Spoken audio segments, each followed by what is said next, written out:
Welcome to Bosco Campus Vision. I am Grishma TJ, Assistant Professor, Department of Commerce, Don Bosco College, Kottayam.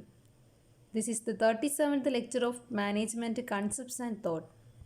In today's session, we are discussing about controlling steps in controlling process. Look at the meaning of controlling. The control function is closely related with all other functions of management. The management control is the process of ensuring that the actual plan implementation matches with the original plan. It is an ongoing and dynamic function and linked with other functions of the management in a circular relationship.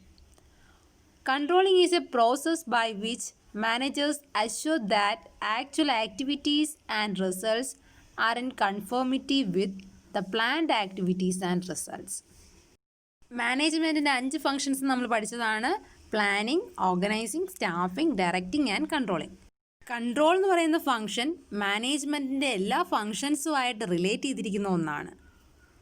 Originally നമ്മൾ set ചെയ്ത് വെച്ചിരിക്കുന്ന പ്ലാനുമായിട്ട് implement ചെയ്തിരിക്കുന്ന plan actual plan match ചെയ്യുന്നുണ്ടോ എന്ന് ensure ചെയ്യുന്ന പ്രോസസ്സാണ് control. മാനേജ്മെൻറ്റിൻ്റെ ഫങ്ഷൻസിൽ എപ്പോഴും ആവശ്യമായിട്ടുള്ള വരുന്നൊരു ഫങ്ഷനാണ് കൺട്രോൾ ഫങ്ഷൻ. അതെപ്പോഴും ഓൺഗോയിങ് ആയിരിക്കും, ഡൈനാമിക് ആയിരിക്കും. പ്ലാൻ ചെയ്തിരിക്കുന്ന ആക്ടിവിറ്റീസിൻ്റെ റിസൾട്ടിൻ്റെയും ബേസ് തന്നെയാണോ ആക്ച്വലായിട്ട് സംഭവിച്ച ആക്ടിവിറ്റിയും റിസൾട്ടും എന്ന് മാനേജേഴ്സ് ഉറപ്പുവരുത്തുന്നത് കൺട്രോളിംഗ് പ്രോസസ്സിലൂടെയാണ്. Look at the definition of control. According to Coons and O'Donnell, controlling is the measurement of accomplishment against the standards and the correction of deviation to assure attainment of objectives according to plan.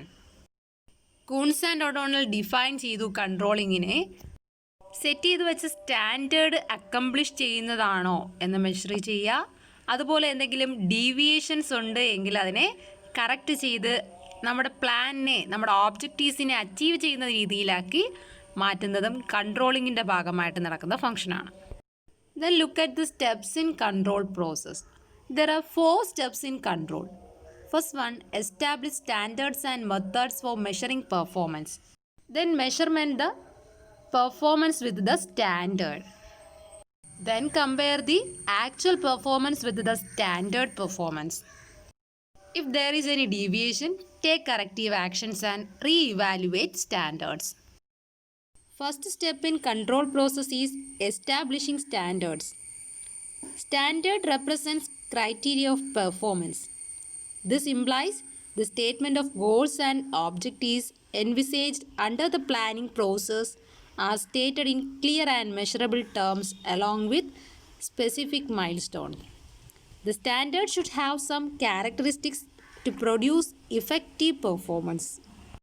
Standard set ചെയ്യുമ്പോൾ അതിൻ്റെ criteria എന്ന് പറയുന്നത് performance ആയിരിക്കണം.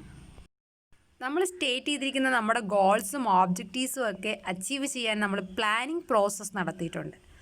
അതിൽ clear ആയിട്ട് measure ചെയ്തിരിച്ചിട്ടുണ്ട് എന്താണ് plan ചെയ്തിരിക്കുന്നത്, എന്താണ് നമ്മുടെ ഓബ്ജക്റ്റീവ്സ് എന്ന്. അതിൻ്റെ ബേസിസിലായിരിക്കണം നമ്മൾ സ്റ്റാൻഡേർഡ് സെറ്റ് ചെയ്യാൻ. ഒരു ഇഫക്റ്റീവ് പെർഫോമൻസ് പ്രൊഡ്യൂസ് ചെയ്യുന്ന ക്യാരക്ടറിസ്റ്റിക്സ് ഉള്ളതായിരിക്കണം നമ്മൾ സെറ്റ് ചെയ്യുന്ന standard. First step in control process is establishing standard. Second one, measurement of performance against standards. The measurement of performance is an ongoing process. Several techniques are used by the management to measure the performance. പെർഫോമൻസിനെ measure ചെയ്യുക എന്ന് പറയുന്ന ഒരു ongoing പ്രോസസ്സാണ്.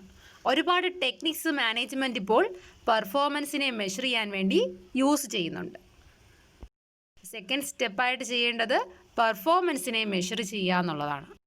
ആദ്യം നമ്മൾ standard set ചെയ്തു, second നമ്മൾ പെർഫോമൻസിനെ മെഷർ ചെയ്യുന്നു. Third one, comparing the actual performance with the standard. The measured results R compare with the project and standards. In case the performance meet the standards, then it would mean that the performance or activity is progressing in the desired direction.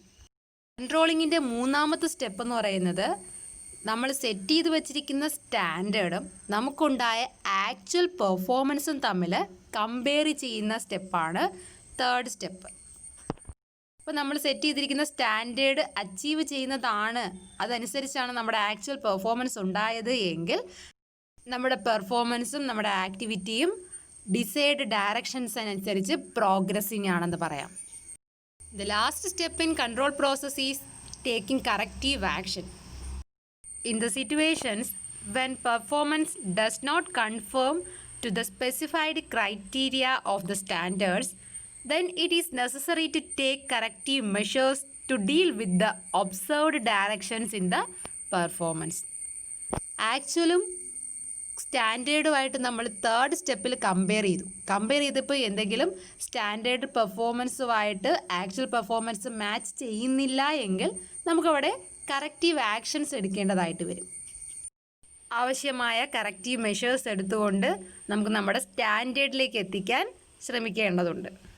അപ്പം 4 സ്റ്റെപ്പുകളാണ് നമ്മൾ controlling പ്രോസസ്സിന് പറഞ്ഞത്. First one establishing standard, second one measurement of performance, third one comparing the actual performance with the standard performance, and the last one taking corrective action. Okay, this is all for today's session. Thank you for listening.